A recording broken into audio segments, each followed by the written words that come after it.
हमसे हमारे आगे हाथ जोड़ जोड़कर 1 रैंक 1 पेंशन के नाम पर वोट मांगा था, और आज नो रैंक नो पेंशन का ड्रामा बनाकर हम युवाओं को बेरोजगारी।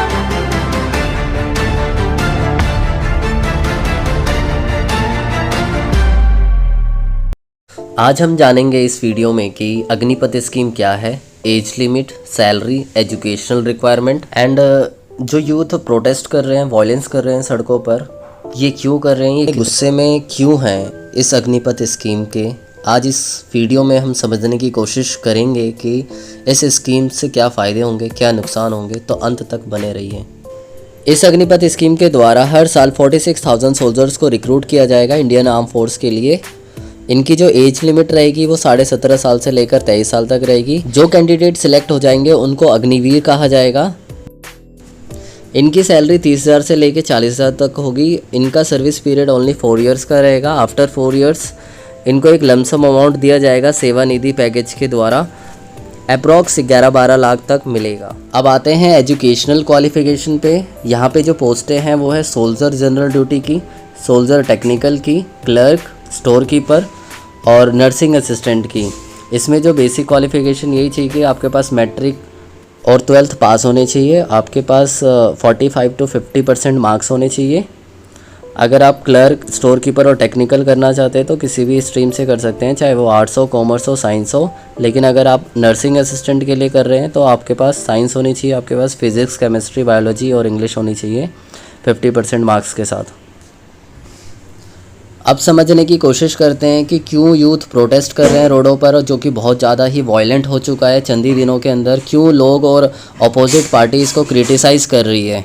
जैसा कि मैंने आपको बताया था कि यहाँ पे सिर्फ ओनली 4 ईयर्स का सर्विस पीरियड रहेगा, जिसको लेके लोग बहुत ज़्यादा गुस्से में हैं। बिकॉज ओनली 25% अग्निवीर्स को ही परमानेंट जॉब दी जाएगी और जो बच जाएंगे 75% उनको सर्टिफिकेट दे दिया जाएगा और बोला जाएगा कि भाई आप दूसरी नौकरी ढूंढ सकते हैं।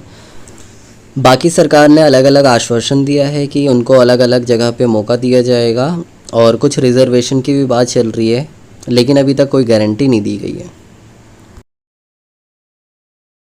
आइए सुनते हैं यूथ की जुबानी। होनी चाहिए। भारत सरकार ने हमसे हमारे आगे हाथ जोड़ जोड़कर 1 रैंक 1 पेंशन के नाम पर वोट मांगा था, और आज नो रैंक नो पेंशन का ड्रामा बनाकर हम युवाओं को बेरोजगारी में धकेल दिया है। हम वीडियो में देख सकते हैं कि किस तरह से रोडों पर बसों को जलाया जा रहा है, ट्रेन्स को रोका जा रहा है, उनको भी जलाया जा रहा है और सरकारी प्रॉपर्टी को दुनिया भर का नुकसान पहुंचाया जा रहा है। मैं आपसे एक बात पूछना चाहता हूं, क्या यही लोग इंडियन आर्म फोर्स में ज्वाइन होकर हमारे देश की सुरक्षा कर सकते हैं? प्रोटेस्ट करना और अपनी बात रखना हमारा राइट है, लेकिन ये सब शांतिपूर्वक भी किया जा सकता है। इसके लिए इतना वायलेंस और इतने सरकारी संपत्ति का नुकसान पहुंचाना अच्छा नहीं है।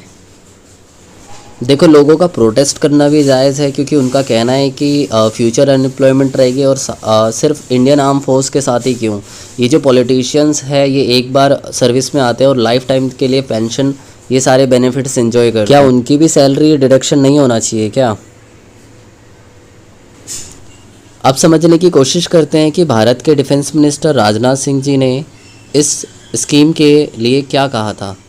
जो हमारी आर्म्ड फोर्सेस में ट्रांसफॉर्मेटिव चेंजेस लाकर उन्हें फुली मॉडर्न और वेल इक्विप्ड बनाएगी। यूथफुल प्रोफाइल से यह फायदा भी होगा कि उन्हें नई नई टेक्नोलॉजी के लिए आसानी से ट्रेन किया जा सकेगा और उनकी हेल्थ और फिटनेस का लेवल भी काफी बेहतर होगा।